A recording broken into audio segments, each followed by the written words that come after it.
Oh, they can't hear you. They can't. Oh, they can hear you now. They couldn't hear you. Sorry about that. Could they not? They couldn't hear us? No. Oh, boy. I don't know. Wow. So yesterday, Sean refused to do his job. Yes. Well, no. Today Yesterday was you criticized me, so now I'm protesting. I muted you. What I was trying to say after you introduced the show, brought to you by Prize Picks. Good job. Take a second to look at the setting, the set. It is 100% Oilers Bruins, which it has been, but it is particularly funny after last night. It really is. That's crazy. No, we're a Rangers podcast. That's true. Oh, yeah, there is bread. That is true. There's a little bit of bread.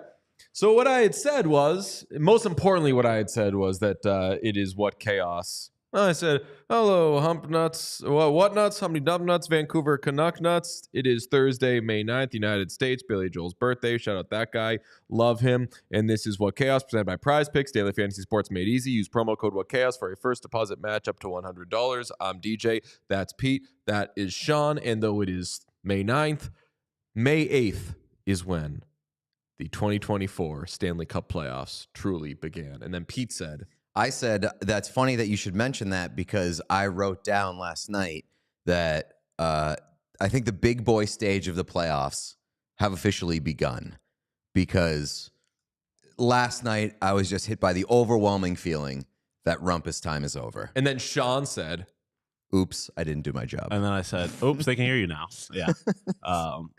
I know. I said, they heard what I said. They heard my part.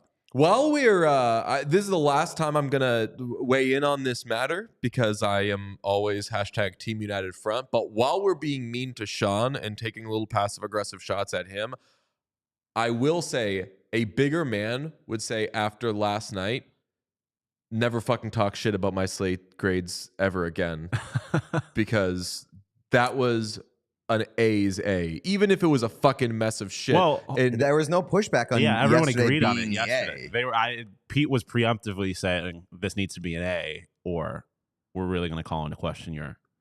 But that's horrible behavior. I'm not taking a stance on how I feel about the slate grades, but yesterday we all were in agreement that it should have been an A. Yeah, yesterday was the easiest A that we. If there was an A plus, yesterday would have been it.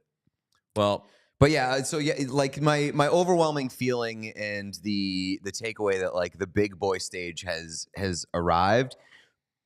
I think that I got there because of all the teams remaining. I don't think you can take a nap against any of them.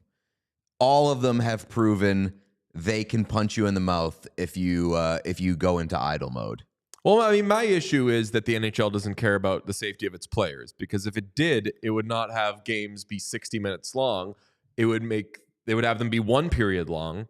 And right now we should be talking about good 1-0 wins for the Bruins and 2-0 wins for the Oilers. Those were the two best teams last night, the Bruins and the Oilers. And stupid NHL made them play 2 extra periods, and then a bunch of other dumb stuff happened. David Pastrnak could have gotten hurt. Okay, first of all, could have hurt his hand. Sean's laughing at injuries. Yeah, so I mean, it's just they just stick to playing the famously safe hockey. Stop trying to fight people. yeah, Won't get hurt. absolute mess of shit though. But the reason I had said that the playoffs began last night is because the postseason hasn't really started until everybody is collectively saying, what the fuck was that, Oilers? And for all the shit that has happened in the last 24 hours, Bruins take that 1-0 lead, absolutely collapse in the second and third periods. The Leafs fire Sheldon Keefe. The Utah, whatever the fuck they're called, the City Slickers, give us 20 options for team names, 2 of which are even good. The craziest thing that happened last night was that the Oilers take that 4-1 lead, don't register a shot on goal between Zach Hyman's second goal of the night in the second period to make it 4-1, and 38 seconds remaining with the goalie pulled because they are desperately trying to get back in the game after allowing 4 straight goals. Great fucking win for the Vancouver Canucks. Huge Should not have happened. Horrible behavior on the part of the Oilers. Massive, massive win and statement from the Vancouver Canucks, who we've been questioning whether they have it in them to play playoff hockey, to kind of have that toughness and that grit about them. I mean, the Oilers, we can just say it, the Oilers fucking laid down after Draisaitl got injured because they completely disappeared. But to your point, like, the playoffs don't start until the Oilers have a gigantic fuck up. But even if you were trying to envision a gigantic fuck up that the Oilers could have, it probably wouldn't be that in your mind, because they looked so out of character for about half that game. I'm going to correct you. Leon Draisaitl actually didn't have any sort of injury situation, just some cramps and equipment issues per Chris Knobloch, you know, like a liar. Leon Draisaitl just casually like, I'm just going to go miss like 10, 15 minutes of this game. Absolutely not. Something was up, but Jesus, you're right. Once he was out, they laid down, and the timing and the way that the Canucks were scoring their goals didn't really make a lot of sense for like an NBA style timeout like Jim Montgomery did in game 1 of the Bruins-Panthers series, where you say, okay, you know what? We're going to nip this in the bud right now. Guys, let's stop the bleeding. Get your act together. Yes, we have a comfortable lead, but let's close this thing out. Absolute mess of shit. I was stunned. So stunned that I talked myself right away into thinking, you know what? They're never going to lose another game again, because this is the most embarrassing thing in the world, and they've been woken up. This is their oil shark bowl of the postseason. So instead of firing the coach, they get their asses kicked, leading to a spark. I think so. Let's bring in our friend Liam from Oilers Nation Every Day. I jump on that podcast from time to time and chat with Tyler Yaremchuk and Liam Horrobin, and Liam joins us right now. You are in Vancouver, correct, sir? I am in the thick of it, and last night walking home from the rink, I really felt like I was in the thick of everything. It was intense in some moments, I guess you could say. You haven't been to a Vancouver post game until the hotel shuttle has to drive way around British Columbia because the city is on fire, my friend. So you got it good. Yeah, there's not come to that yet, but it was very nice of Canucks fans last night, for every single one that walked past the bar we were in to come by and just say a couple of friendly words to us as I was trying to enjoy a nice drink before going to bed. I have to ask, before this series started, there was a lot of chatter about how much the Oilers fan base and the Canucks fan base fucking hate each other, and like how toxic it is. And as a stupid American, I didn't really like know that. I agree with that. So I kind of want to hear from your perspective, like, why are you two fan bases so toxic towards each other? Well, I think one part about it is these teams haven't been good at the same time for a long time now. And now, so it's either been Vancouver's just beating the crap out of us, or we're beating the crap out of Vancouver. And now it's got to the point where both teams are really good. Vancouver have pretty much rolled the Oilers all season. And now, as Oilers fans, we've had our excuses. You know, the Oilers weren't who they were at the start of the year, who they are now. And then we didn't have McDavid in that last game. So I think that's kind of increased the rivalry a little bit. And then, yeah, as the as the goals started flowing in last night, you could definitely feel the hatred from the Canucks fans. So I think that's probably been a part of it, and just like the lack of, I guess, playoff rivalries too. So having the advantage now, like the Oilers did against Calgary a few years ago, right? Like obviously that's a pretty intense rivalry, just being both in the Battle of Alberta, but the Oilers now have that over Calgary fans beating them. So I think that's what the Canucks and Oilers fans now want too. Obviously, things did not go your way last night. A lot of things to be concerned about after that game, but like, what concerns you the most? Is it Stuart Skinner? Is it Cody Ceci, Darnell Nurse? Is it Leon Draisaitl's health? Is it something else? Where do you power rank your concerns after game one?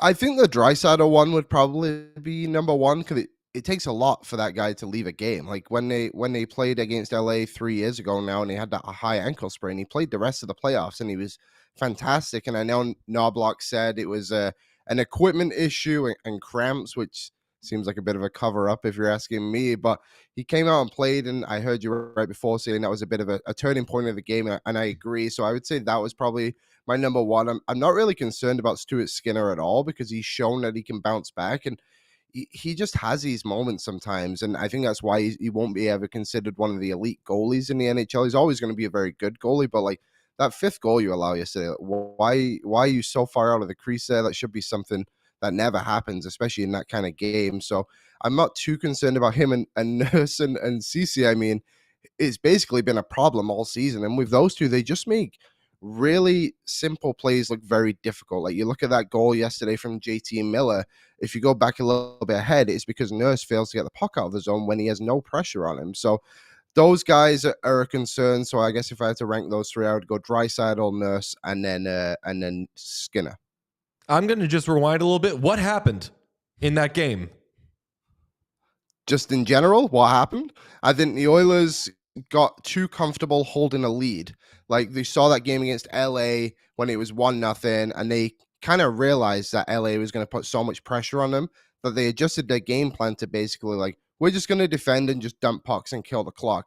And they tried to do that again in game 5 against the Kings, and it worked. And the Kings got one goal, but I would say they had a little bit more pressure as well than they maybe did. The Oilers relaxed a little bit too much. And then last night, it was just the same thing. Like Skinner did bail them out a couple of times. Like the Connor Garland breakaway, and Dakota Joshua had one on the power play. I think it was in the second period. And it's like, you're almost relying on your goaltender a little bit too much to make some crazy saves. And then the offense just completely dried up. And I think it's because they were trying to kill the clock. And I think another thing too is like Connor McDavid was playing with Matthias Janmark last night. And Tyler and I spoke about this on our show.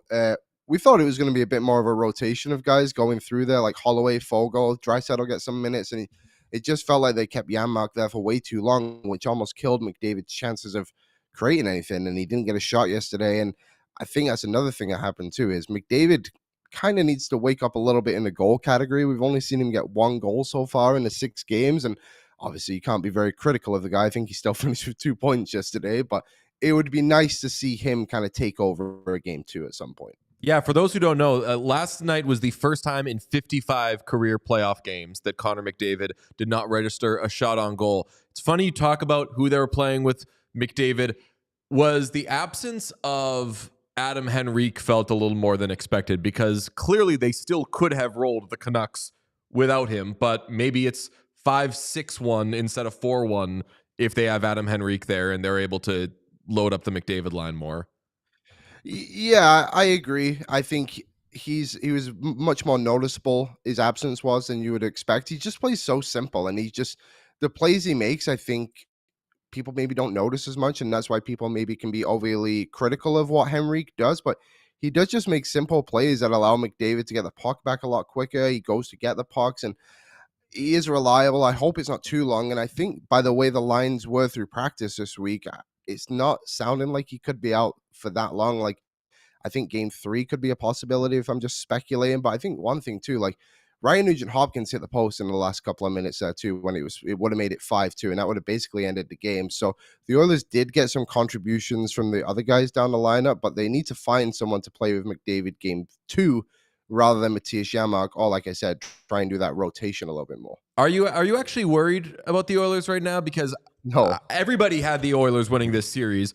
I think now that the Oilers win in 5 games. I probably thought they were going to win in 5 games anyway, but we talk a lot about the Oil Shark Bowl, famously the game that essentially got Jay Woodcroft fired where they lose to the Sharks. Very embarrassing.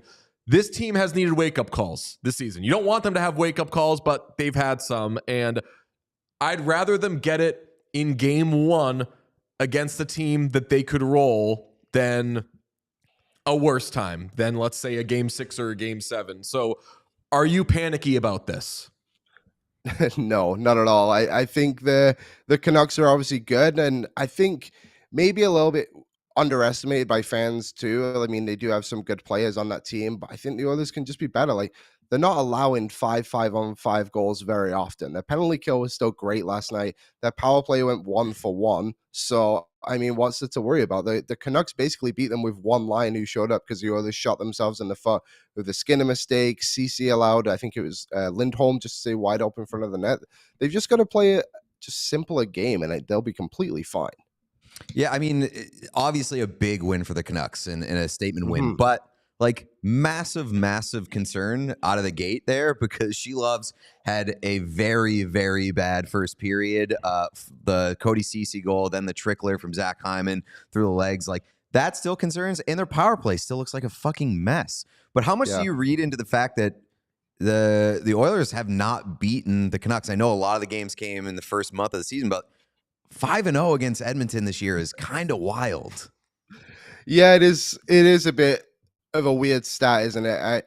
I'm not too worried about that either, but it is like, if it happens on Friday, then it's like, okay, well, you haven't beat this team all season, and I think a doubt would creep in a little bit. But like I said, last night, the Oilers had that game in the bag, and then they just decided they didn't want to attack anymore. They didn't want to shoot on Solars, who had allowed 2 pretty bad goals in the second period, like you said. So I just think they'll go back and watch this game and then realize where the areas they can beat them, because the Canucks aren't getting anything from Elias Pettersson. Like, that last night when we were at the game, before things went in the Canucks' favor, people were yelling at Pettersson to get off the ice. They didn't want him out there, which was a crazy thing considering how good he's supposed to be. So, yeah, I mean, like I said, if it gets to 6-0, then we might have a problem. But I don't think you're in trouble until you lose on home ice in the playoffs. But that's also where I would play devil's advocate too, is that like the Canucks got a very bad game from Shelovs, and their power play hasn't put it together. Elias Pettersson hasn't put it together.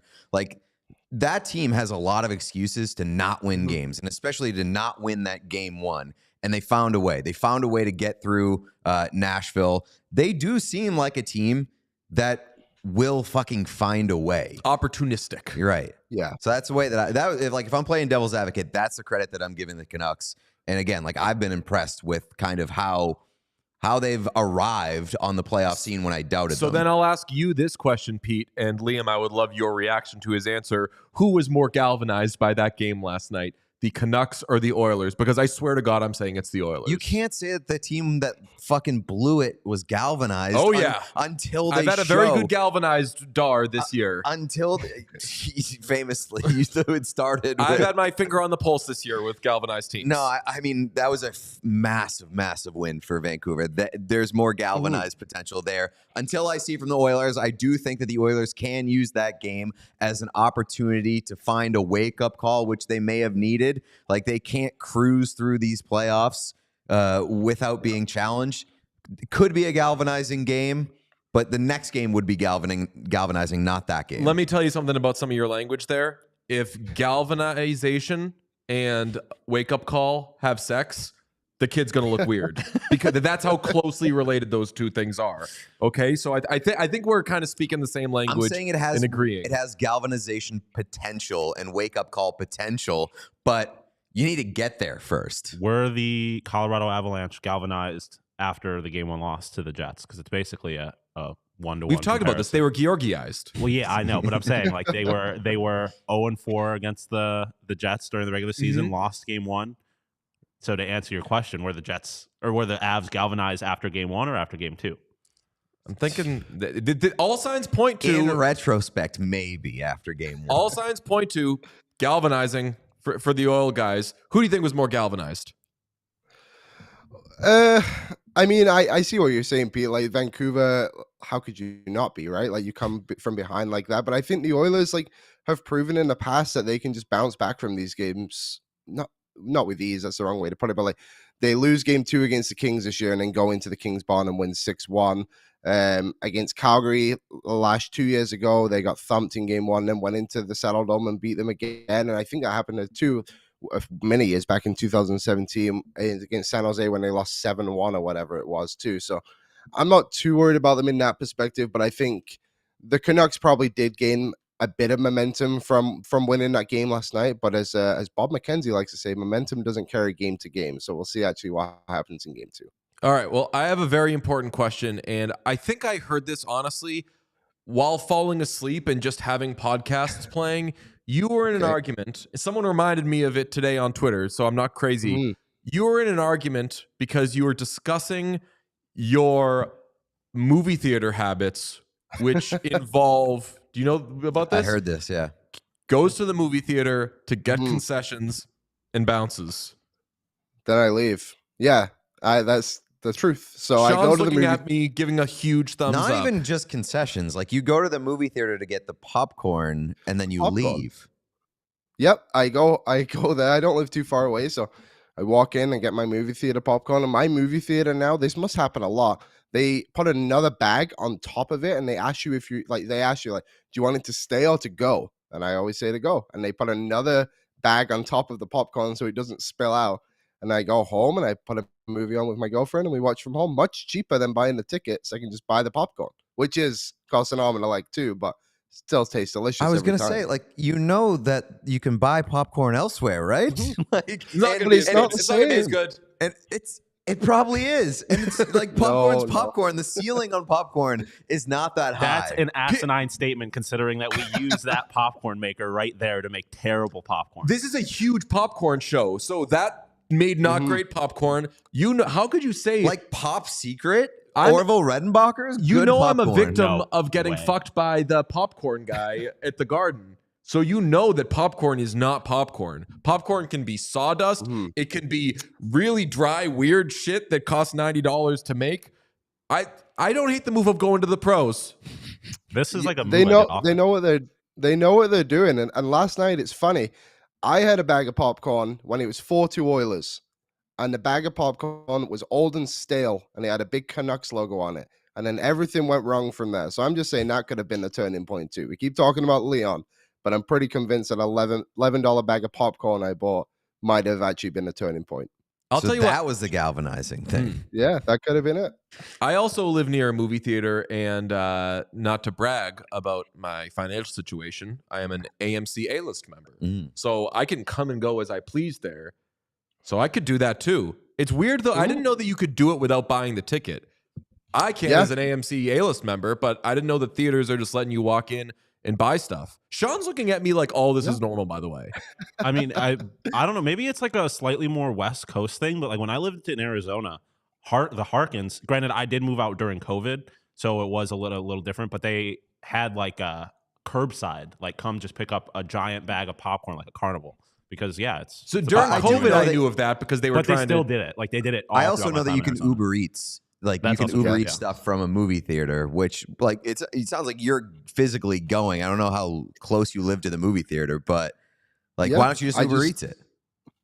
I can just go. I can just drive there quickly, grab my stuff, and then go home. And then by the time I get home, everything else is ready. Then I don't have to prepare everything either. I can just have the popcorn ready to go, and the movie's good when I get there. It's perfect, really.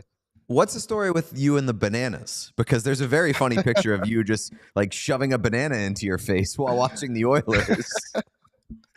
Yeah, a lot of my things are just to do with food, apparently. It's become a bit of a trend of mine, not purposefully. So a few years ago when the Oilers were in that run, they went to the Western Finals, I would go to my parents' house and watch all the games with my parents. And I just needed something to eat. And when I had luck, there was just this bundle of bananas, and I just started eating them. I had like 4 or 5 in a game once. And then I mentioned it on one of our podcasts, and now a lot of the times when we go and do our events, like people will just bring me bananas, and I just eat them whilst we're there. There you go. So yeah, I just eat these bananas now, and when I'm at home, and just stress eat them. And is that a Matthias Janmark jersey? No, that's a Jesse Puljujarvi jersey. Oh, that's cool. Janmark would be cool as well. Well, I have a Devon Shore jersey, so I got my my weird one in the bag there. So I have a Puljujarvi, Devon Shore, and Leon Draisaitl, the big three. That's Fuck right. yeah, it's crazy that they kept getting all those winning the lottery so they could get those guys. Puljujarvi, and people forget. Yeah. Puljujarvi fell to them. Everyone was surprised that he was there. Well, it's funny now, isn't it? Because for a long time, Columbus were the heroes of that draft because they took Pierre-Luc Dubois 3rd overall. And now looking at it, it's like, who wants that guy on their team? And really, the real winners, in a way, were Calgary. What did they get? Tkachuk at 7 or 8? Mm-hmm. And then obviously turned out to be what it is. So kind of a weird draft. But yeah, the Oilers' 1st overall picks, everyone likes to throw that in our face, but it didn't really work out at all. Obviously, we got McDavid and Nuge, but Yakupov didn't really pan out. So 50-50. So are you doing the game yesterday? You're at Rogers Arena. Are you in seats or press conference? Or I'm sorry, press box. What are you doing?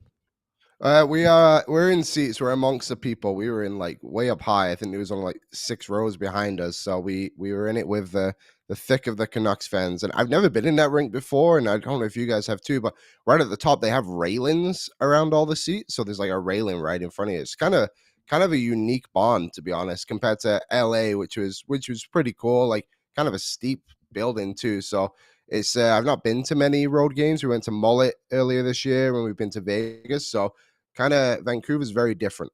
Should we go to famously whenever I'm on with you guys, people say got to get Deej to Edmonton. We need him.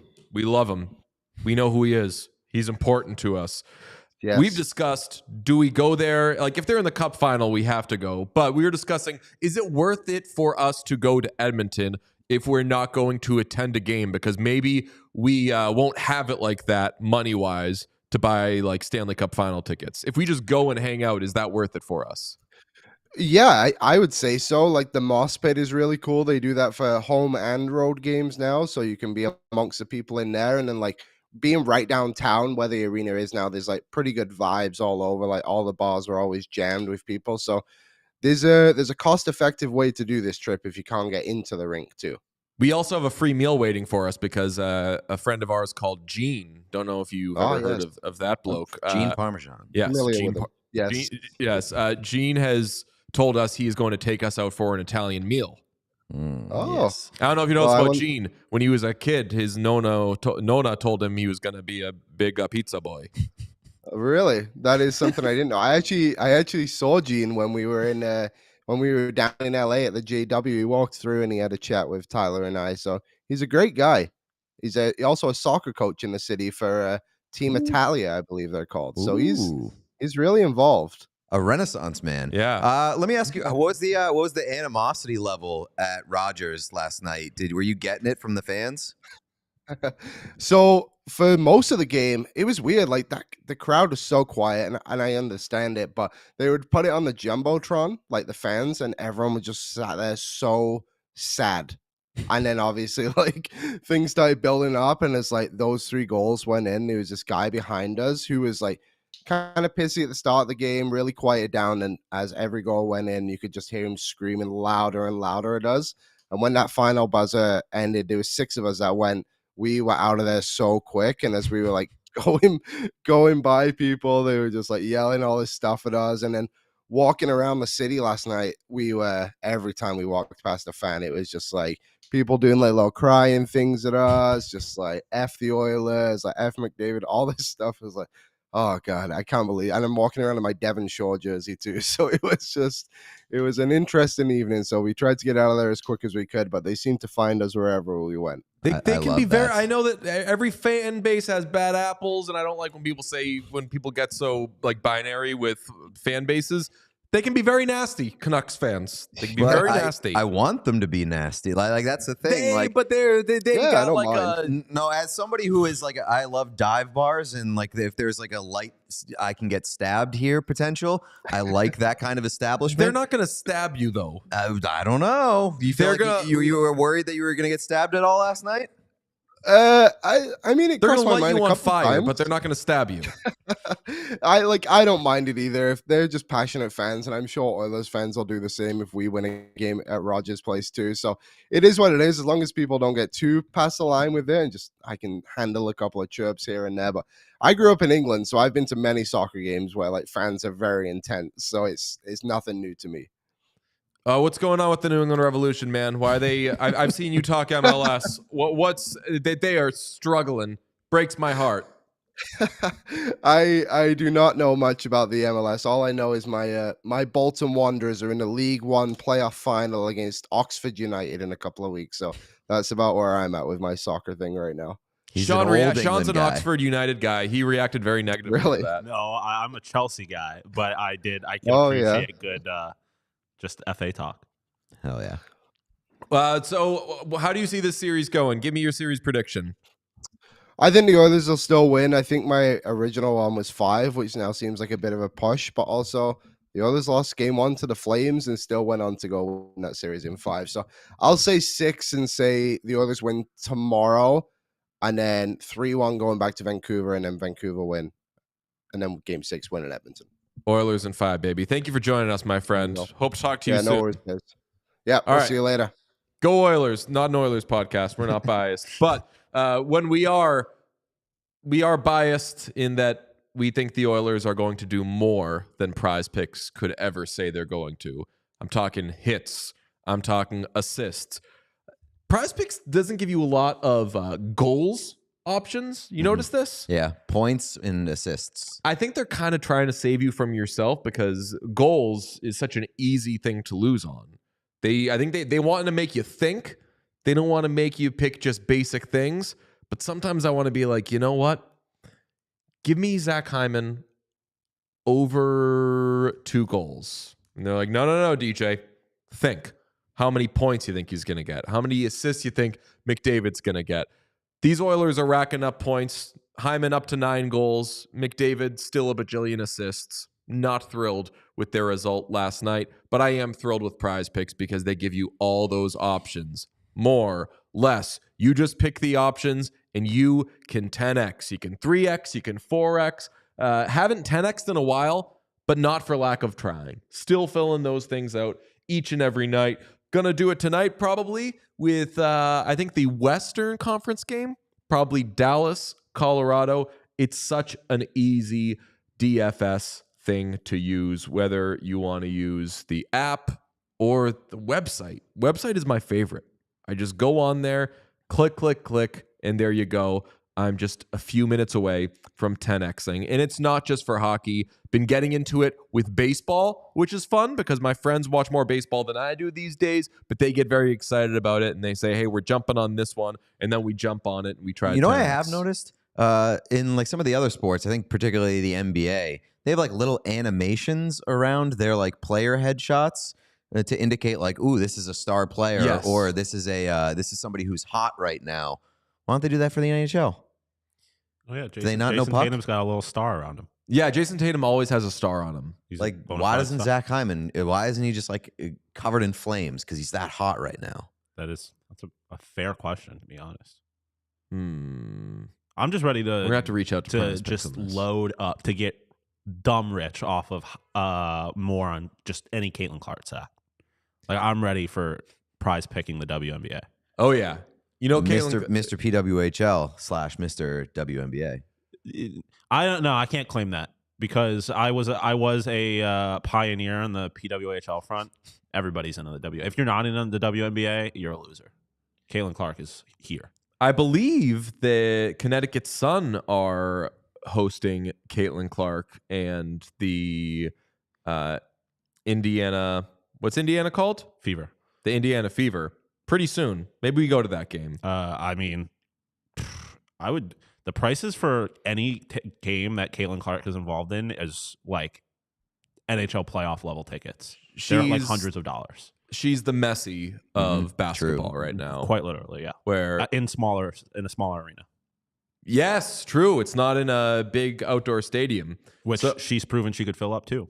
Well, if you watch at home, there's good news. You could still use Prize Picks. Prize Picks works both at the arena and at home. So go to prizepicks.com/whatchaos and use code whatchaos for a first deposit match up to $100. That's prizepicks.com/whatchaos and use code whatchaos. Pick more, pick less. It's that easy. Today's episode also brought to you by one of my favorite companies on the planet. That's Bauer. You know them if you're a hockey fan. They've got the equipment that all the big stars use. They've got great incredible premium quality clothing. I wore a Bauer shirt to the gym this morning. Ooh, it's tremendous. That's a game changer. I really do think that Bauer has like my favorite workout gear on the market right now. So shout out to Bauer. Incredibly comfortable, incredibly great quality materials. Looks good, great stylish. Also, if you're a golfer, they've got great golf stuff.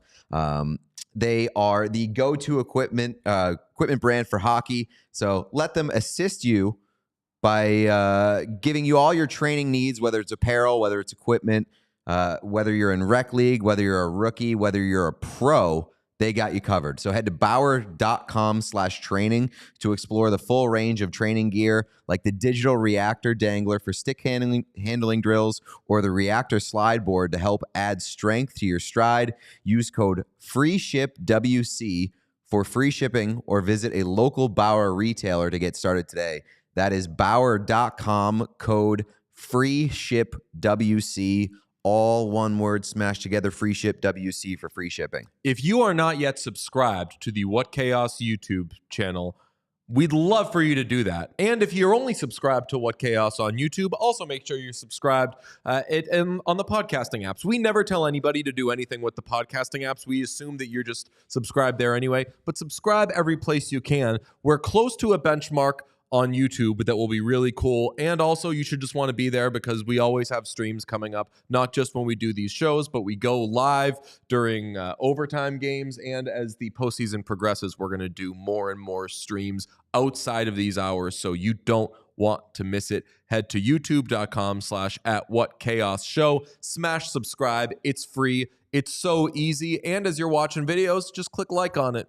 Just like this one. Do it right now. 3, 2, 1, like spike. Hit that thumbs up button right below the video player. See how many likes we can get on this video. Much appreciated. Like DJ said, please subscribe. And if you do listen on podcast platforms, please remember to give us 5 stars. And if you want to give us a little review, say funny stuff, boys, maybe give us a show grade, maybe give us a behavior grade. On Spotify, you can leave like questions. You can like ask questions and stuff like that. Ask a question. I don't even know how we see it. But you can ask questions. There's like a Q&A section. Well, a question that I have for the NHL is why don't you care about your players? Because you should end games after 20 minutes, so the Bruins could be up. I see that we have a super chat from Knight Oregano. Underwhelming Leafs chat on the Sports Hub. I did see that earlier, and I agree. Although I don't know, maybe they're doing it right now. They fired Sheldon Keefe. They might be talking about it. Yes. I bet Felger's just racking up his Sheldon Keefe takes. 2-6. I do have to shout out Tony Maserati because he had a rant yesterday with us about how Stuart Skinner sucks and blows. And for one day, he was right. He was for sure playing old tape, basing it on the fact that he watched a game against the Bruins where Stu Skinner sucked. Stu Skinner does not suck. He was terrible last night. He was real bad. The Connor Garland goal, inexcusable, unforgivable. Too aggressive, after the game. Too stupid. After the game, Skinner said he thought that he played pretty well leading up to the third period.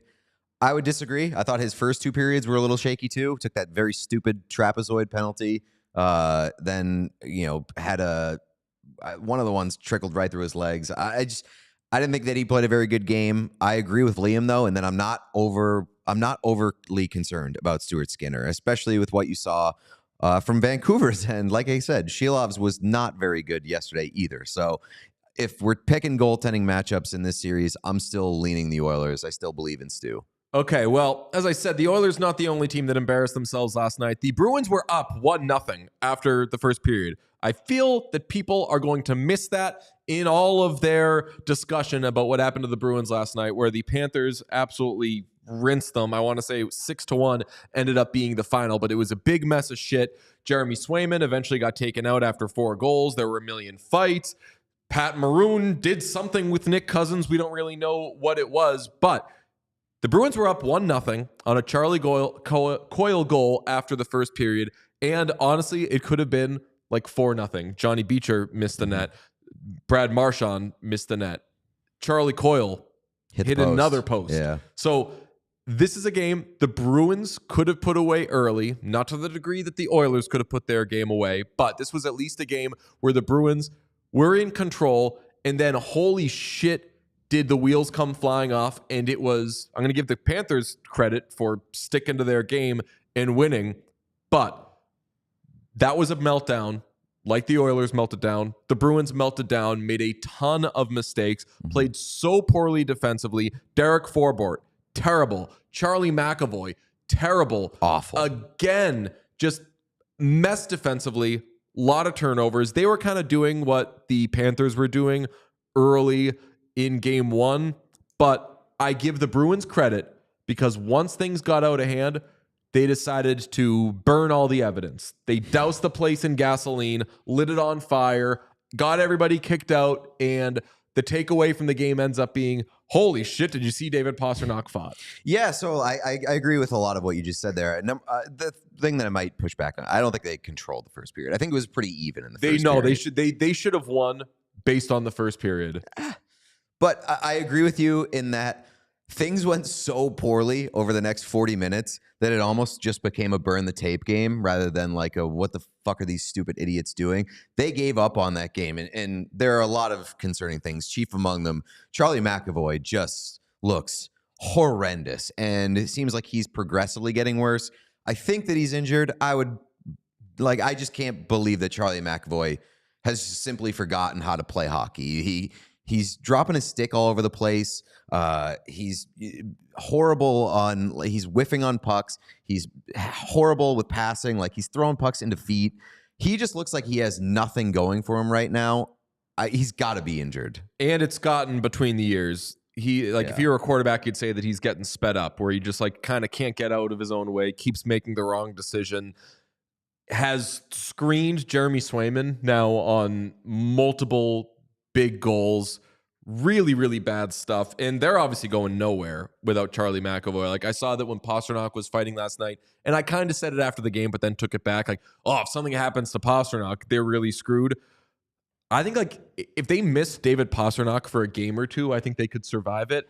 If Charlie McAvoy doesn't figure his shit out, they don't have enough good defensemen, including Hampus Lindholm. They don't have enough good defensemen to make up for their number one defenseman to not be really good. And McAvoy has been like actually detrimental. So that sucks for them. Derek Forbort, fucking horrible on that first goal against. I saw Ryan Callahan, I thought did a bad job on the ESPN broadcast last night. I thought that generally the ESPN broadcast didn't have its best night last night, but saying like, oh, well, it's because he thought he was getting the puck from Swayman, and he thought that they were going to reverse it to him, so he went back for the second the puck is going up the strong side, you have to go to the slot. Like, it's not hey, I thought something else was going to happen, so I'm just going to hang over here. And he's slow, but he's not that slow that he would still be caught that far out of position. His brain was off. That's what he did. I don't know what happened there. I just know that can't happen. There was who was it? Lorenz in the slot. Nobody within a fucking zip code of him. It's all on Forbort. It's not on Jeremy Swayman, and it's not on Parker Wotherspoon. Like Swayman and Wotherspoon could have played it better, but given the situation of what was happening on the play, Forbort is why Lorenz was all alone in front of the net to tip a point shot. And folks, I can't remember which show we discussed it on, but I've been saying you don't want the Hurricanes, but like I would rather play the Hurricanes than the Rangers if I were the Bruins. Hurricanes score all their fucking goals the way that the Panthers were scoring goals last night. Go low to high, have it come in from the point, funnel traffic to the net, bodies in front. Everything that the Panthers did last night was that. And the Hurricanes do it better. So Bruins, look, I don't think you're playing the Hurricanes next round if you get through anyway, but you got shit you need to figure out, and it starts defensively. Although, again, I'm not letting the Marchands, and Pastrnak had no shots on goal last night. I'm not letting the Bruins goal scorers off the hook because they could have been up 3-4-0 after the first period, and you wouldn't have had to worry about all that shit. Yeah, I mean, this was the game that you expected the Panthers to kind of come back with, I thought, and I thought they did a good job of roping the Bruins into playing their game. And we said that on Felger and Maz yesterday. Like, don't allow the Panthers to suck you into their vortex of annoying, because they are the most annoying team in the league in terms of getting in your kitchen, fucking with your head. And I think they did a good job of that last night. You saw, and I think that was like something that they were very concerned about doing heading into that game. You see Brandon Montour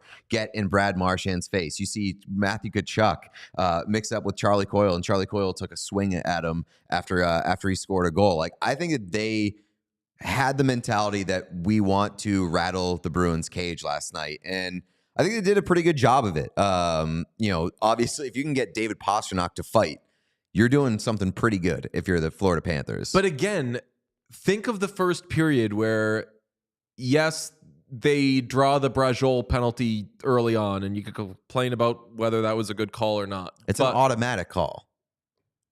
But he kind of took his own helmet off. A little bit. Yeah. He helped it along. Right. But again, you get out of the first period and you have a multi-goal lead, and you lit up Matthew Tkachuk with the biggest hit he's taken this postseason. Did they have a multi-goal lead? I thought they were up 1-0. I'm saying, if you've gotten out of that period with a multi-goal, like, if you'd capitalized and put the puck into empty nets when you had it, I don't think you say, okay, yeah, well, the Panthers played it right and they got them right where they want them. It wasn't until the Bruins turned it over, gave up multiple goals, that they started melting down. And I agree. Again, I agree with how they decided to kind of light the place on fire, but all that shit that went right for the Panthers, and then you say, okay, well, they're in their kitchen now. It wasn't working. It wasn't working until the Bruins fell behind by multiple goals. So I think a lot of it was of the Bruins doing. There is silver lining for Bruins fans where if you just fucking capitalize on your chances, then you're up 2-0 in this series. Yeah, and I also think like there's a silver lining in the fact that things went so poorly in that game that number one, you get Jeremy Swayman some rest and got Linus Ullmark some work. The pulling Swayman thing, to look at it as a like silver lining, none of that was really Swayman's fault. I don't think anybody was. Swayman was awesome last night. Yeah, I don't think anybody looks at that and said Swayman sucked. Oh boy, the Bruins are toast. No, like Swayman was fine. The team in front of him sucked, and you get to pull him to give him a mental break, get him out of that game. I completely agreed with the decision. And you get Ullmark work in what is essentially a meaningless game to get him his first action in a couple weeks. I don't expect the goaltending thing to change whatsoever. We can talk about that in a little bit. But I think if you're also talking about the other silver lining, is that things went so poorly and the Bruins abandoned the idea of playing hockey, like with the Pastrnak fight. Like, obviously, you don't want David Pastrnak to be fighting. No. Stay on the goalie thing. Stay on the goalie thing. So do they go to Ullmark in game 2? No, not even. And I think that it was the right move. The reason I think it was the right move is no matter what they do, going to Ullmark in the third period sets it up well, because you got Swayman his blow, so you could say, okay, yeah, we got him a little rest there, and now we can go into game 3 having not played quite as much. And if you go to Ullmark in game 3, you could say, they're not going to Ullmark he's not in game rusty. 3. There's no way. They're not going to Ullmark in game 3. You don't go to Ullmark in game 3. Okay, but I'm making the point that putting him in at the end of that game sets you up to do either thing. So whether your plan is to go Swayman or to go Ullmark, it benefits you either way. I agree. Like, I really like the decision. I thought that was good coaching by Jim Montgomery to get Ullmark in there. Okay, now, Pastrnak fighting Tkachuk. He has a little exchange with Jim Montgomery where he's saying, okay, I'm going to go and I'm going to fight this guy. The call of 98.5, I think, kind of summarized how a lot of Bruins fans felt. Here is Bob Beers and Judd Surratt on the 98.5 call. Out at center ice, it's Pastrnak dropping him with Tkachuk. What's he doing? Tkachuk, a couple of right hands, and Pastrnak goes down. Look, for Pastrnak, good on him. In terms of, he's fighting a tough guy right there. I just do not want to see a guy like David Pastrnak getting hurt in a fight like that. All right. Pussy boy who hates fighting and everything, huge respect for Pastrnak doing that. And I think that everybody respects that he did it. A lot of people question, is that the guy that you want to do it against? And is that really smart for you to be fighting? I say if you fight, you're going to lose anyway. So you might as well fucking show your whole team, you know what? I'm not afraid of anybody. I'm going after Matthew Tkachuk. So good job, Pastrnak. I like it and I dislike it for the exact same reason. Is that guy shouldn't be fighting. So he's your most important player, most important offensive player. He shouldn't be fighting, especially against a guy like Matthew Tkachuk who will kick his ass and serve him his lunch any day of the week. But because it is so ridiculous, that sends shockwaves to the rest of the team. It is the strongest message that I think the Bruins could have gotten when David Pastrnak is being forced to fight because things are going so poorly. So again, like, you don't want that guy fighting. It gave me a fucking heart attack for 15 seconds as it was happening, especially when they were like, they were so heated that they were throwing punches at each other on the ground, like violating the code. I was having a heart attack for 15 seconds, but when the dust settles and everything's clear and nobody's hurt, I think it's a great move from Pastrnak, and I respect the hell out of it. What do you think it sets up for Game 3? I think it sets up that these teams fucking hate each other.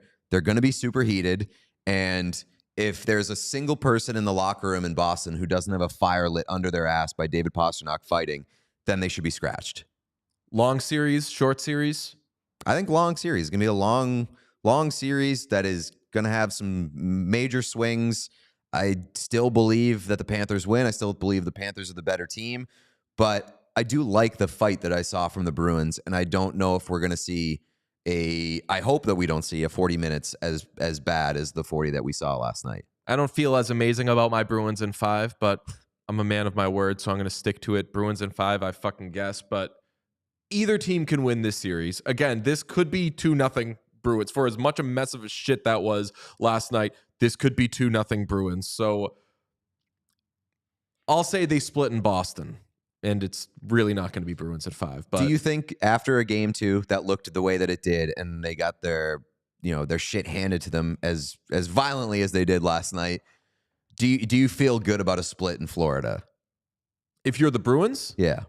Yes. I think that, again, you say, we learned that we can't play with our food, whatever. I overuse that term, but like, we can't dick around the way that we did. We could have had a multiple goal lead on this team. And also remember, the Panthers are the most penalized team in the NHL. You're going to keep getting chances on the power play. I don't know what I do if I'm Jim Montgomery roster-wise, because given all the shit that was happening in front of the net, you say maybe you want to get Andrew Peeke in there at some point, but do you want another slow, big, stupid idiot there? Because those are the guys that are fucking up for you right now. So Montgomery has some decisions to make. I don't know what he does.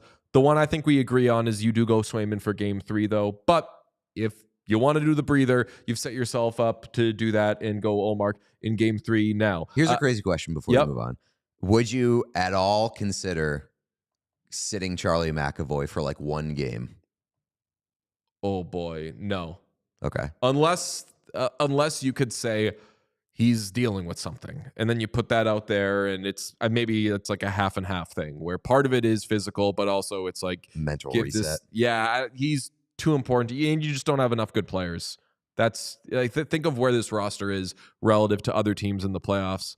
He just seems to be getting like worse every single game. But I did think about watching it yesterday. I was like, do you put Grzelcyk back in there? He's so bad in the playoffs, and this is not the type of series that definitely not. He would do well with. They just don't have enough good players. Yeah. Bruins. I'm very, very concerned about Charlie McAvoy. The Leafs have fired Sheldon Keefe. Everybody saw it coming. We thought maybe it would happen a little earlier, but your thoughts? No, it's completely unsurprising. I guess we did think it would happen a little earlier, considering I said they should have fired him right after the game and left him in Boston. But not surprising. Now I think that Sheldon Keefe's going to catch on somewhere else pretty quickly. You think so? Yeah. I mean, think about it. Like half the league is without a coach right now. Yeah. I don't know if I've heard people say, like, I think Sheldon Keefe's a good coach. He's going to bounce back. I think that he's going to prove some people wrong in his next job. I think jury is very much still out on whether Sheldon Keefe is a good coach, but I absolutely think that he's going to get another job pretty quickly. I'd let him sit for a year. I'd put him in the Woodcroft category where it's like, let's kind of reset, drink a little water, and take a shower. Just go to the beach for a minute, do something, read a book. I think that he's a good coach for a team that's like not bound for the playoffs. I think he's a good regular season coach. Like if you want to talk about the San Jose Sharks, I was going to say his experience with young stars makes the Sharks an obvious team, but what are the Sharks doing? Like, do you really want to commit to being that losery? Get someone with a little bit of pedigree. I mean, Sheldon Keefe is a pretty decent regular season Even if you coach. want to go like a college coach who has won, somebody who has some sort of whiff of this is how we run things and this is how we do things. What are the Blue Jackets doing? That's a great question. I think that's a really evergreen question as well. True.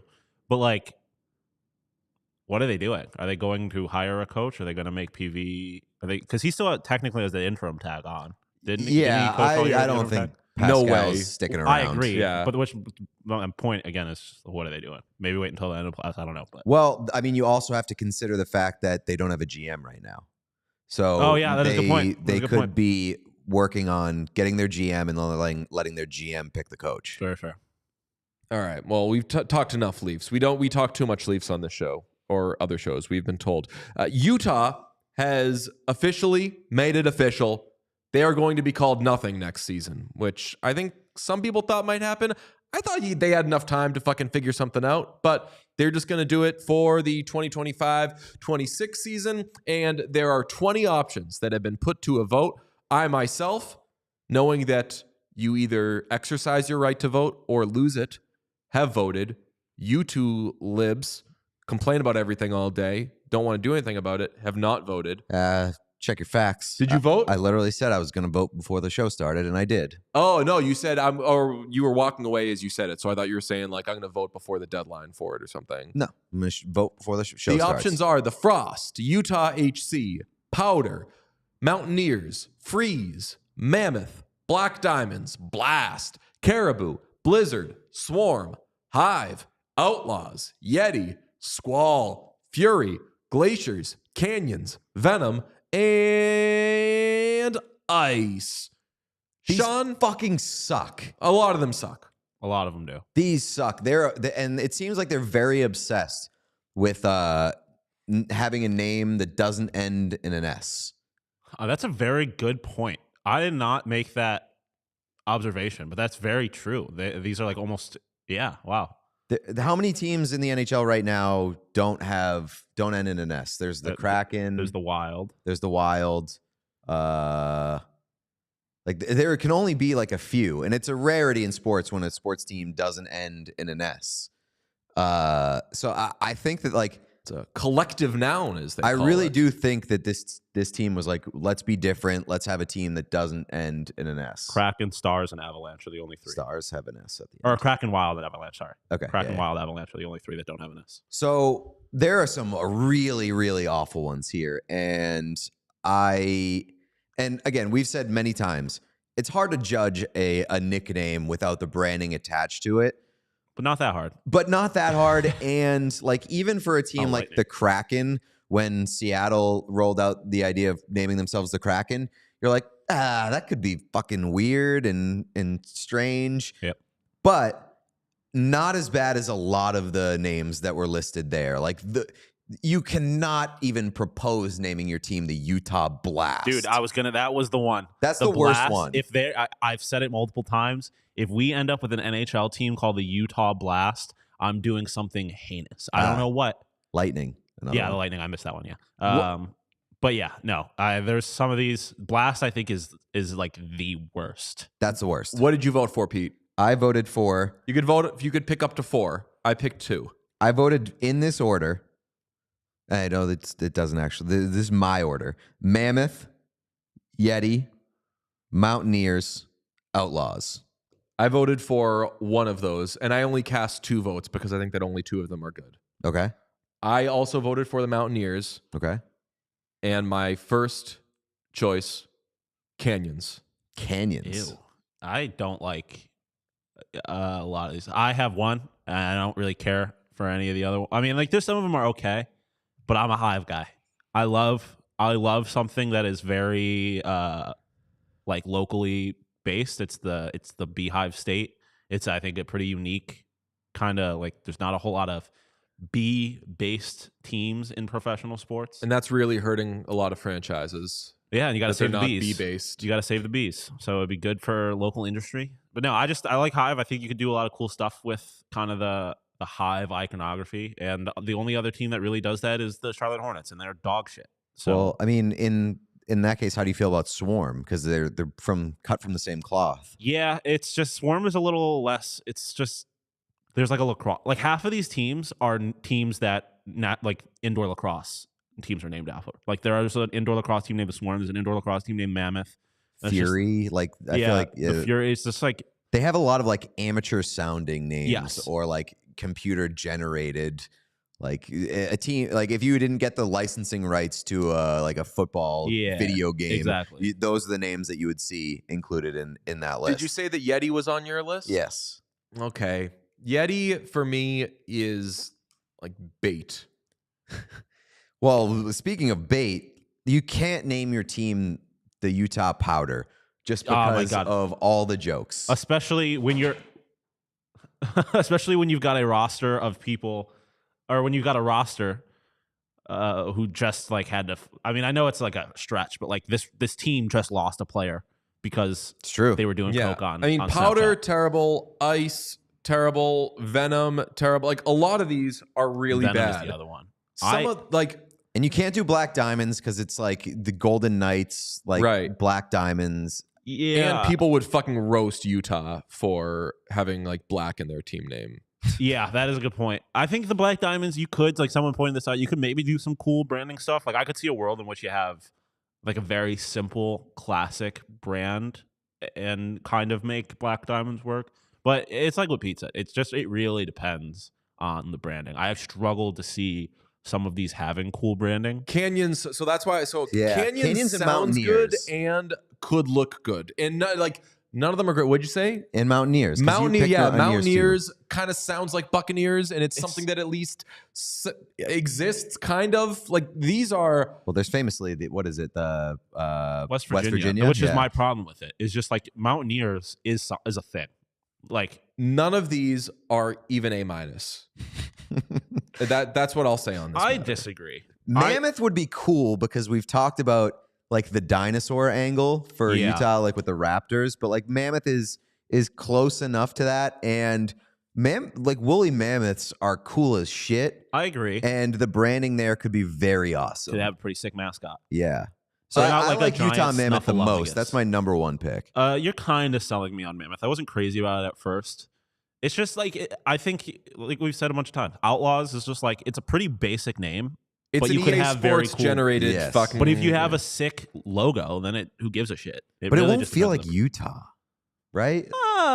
I don't know. I feel like people like we are kind of because this is for the people of Utah. It's person not, in the chat, it's not Canyon, it's Canyons. Don't fucking put that evil on us. Canyons. I'm surprised that it's not Utah Canyon See, but with that's the a- rest of that's these a- fucking yeah. names. like Canyons is one where it's just like it's similar to Venom with me, where it's just like when you think of canyon, you think Arizona, you think of the Grand Canyon. No, And I know I- there are canyons in Utah, but like Venom, I think snakes. I don't think snakes in Endearing, Utah. I don't think of Arizona with Ever. many things. Yeah. I mean, the canyon, the most famous canyon in the world is in Arizona. Isn't it also in Nevada? I don't know. Yeah, I was gonna say I associate that you with don't get exclusive ownership over the Grand Canyon. You do. I don't know Grand about Canyon that. is a pretty. I feel like most people in Arizona would be. Let's do a they numbers crunch. associate. Yeah, I associate it with Nevada. That's. Just, I could be geographically I'm wrong. pretty sure factually incorrect. Like Grand Canyon National Park is in Grand gonna Canyon fucking- National Park is in Arizona. Arizona. Yes. But don't question me on my geography. Especially Arizona. Well, it's just a bad look for Arizona that the average person doesn't know. And we're not above average, but we're average. I feel like. I You don't think know. the average person Yeah, I so knows feel like it's the in average Arizona? person would It's- probably know that it's in Arizona. It's just in Arizona. Yep. So Mm. that's a bad job of marketing by Arizona. I didn't Yeah, know No, that's- that. I yeah, just feel I'm putting- I'm not I'm letting choosing you. to I'm put not this letting on you do. Arizona. I'm not letting you do that. I'm not letting you do that. That's my favorite move is to get something wrong and then just blame like the marketing. It's Well, a if they bad did it look for better- them that I didn't know that. Exactly. Yes. That's an incredible spin zone. Really bad look for the classics that I haven't read any of them. Right. Or it's the same move as when you get too drunk at a bar, you say, I was overserved. Thank you. I'm glad Nick is in the chat. It's I love like literally the overserved Grand is my Canyon favorite. State. Yeah. Okay. I thought I was going a little crazy for a second, but yeah, I don't know. I kind of just want them to stay the Utah Hockey Club. Like, and this is kind of proving my point. No one knows jack shit about Utah. The things you think about, about Utah aren't even true. It's just it's Utah. Just be a hockey team. You're a hockey club. Just fuck off. You know what would be the most embarrassing What if thing it's ever? like the Utah toxic fan bases? You know what would be the most embarrassing thing ever is that they put out these 20 lists of names and then they have to put out another list of names being like, we've heard your voice and you didn't vote for any of these. That would be amazing behavior. Do the best job you can do. Who fucking cares if it's a hiccup or it's a bad look for like if the end result is you do the best thing you can do, fucking do it. It's like the Sonic movie. You remember that when they put out the Sonic trailer and they gave Sonic human teeth and everybody was like, what the fuck is this? So not only am I not going to go see this movie, I'm now having nightmares for the rest of my life. Yeah. And then they fixed it. Now they're like on the third Sonic movie because it's been a success. Funny thing about them being the Outlaws would be the fact that they would probably do the Dallas Stars branding better than the Dallas Stars. Like it would feel so like West and Texas. And I know we've had this conversation a bunch about the Stars, but that part would be fun. Let's do a Slate Grade presented by Game Time. Download the Game Time app, create an account, use code CHAOS for $20 off your first purchase. There are 2 games this evening, 7 p.m. U.S. The Rangers will visit the Hurricanes for Game 3. The Rangers lead that series 2-0. 9:30 p.m. U.S. The Avalanche visiting the Stars for Game 2. Colorado famously won Game 1 in overtime. Both of these series, of course, coming off exciting overtime finishes on Tuesday.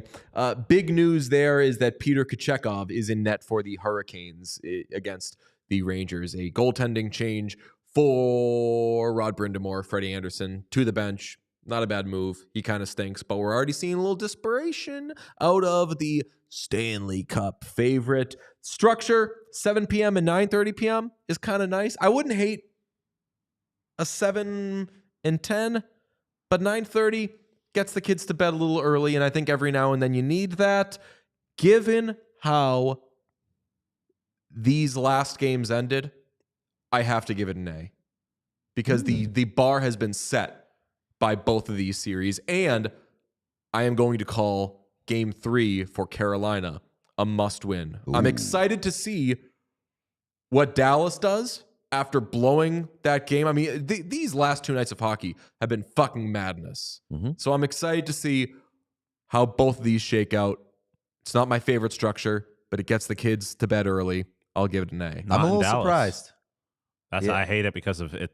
It's in Dallas. Why do you hate that? It's being played at 8:30 p.m. local time. Well, it's not good structure. It's getting the kids to bed really late. Well, but he was saying he would have preferred it to be 10 o'clock. Yeah. Well, that's what I'm used to. I know. I mean, it's better than them. They couldn't have done 2 games at 7, obviously. So they didn't really have much of a choice. But yeah, no overlap. It should be a 7:30 or an 8 p.m. start. I feel bad for Dallas and I feel bad for Nashville because those 2 teams more than anybody gets fucked over by the time zone differences. And they have real late starts. But I'm surprised that you went A here just because my expectation was that you were going to go A- based off of how high last night's games got everybody. Can I beg something of you as a friend? And Don't we've touch my hinted at slate it grades. the last couple of days. Could we use the Slate Grade time to discuss the slate and not the grade? How did we get here? Where it's the Judge DJ moment. No, I'm not judging. What do you think of these games, buddy? I'm just surprised. How do you like the slate tonight? I love the slate. I'm going to love the slate every night going from this point on. Okay.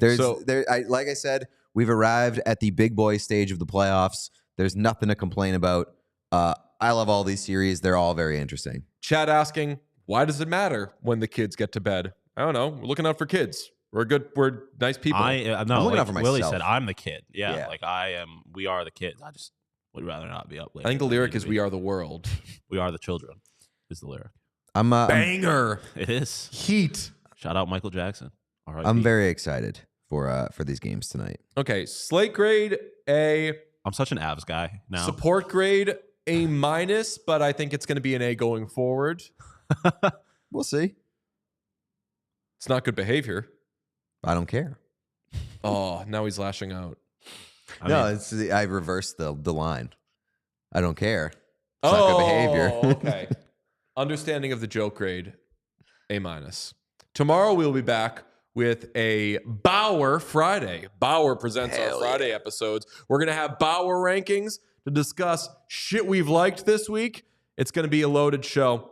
You're not going to want to miss it. And we've got a special guest. Make sure you're subscribed everywhere you can be. Enjoy the hockey tonight. We'll be there. If it goes into overtime, you know how it is. Talk soon. Bye. We all silly like the mayor.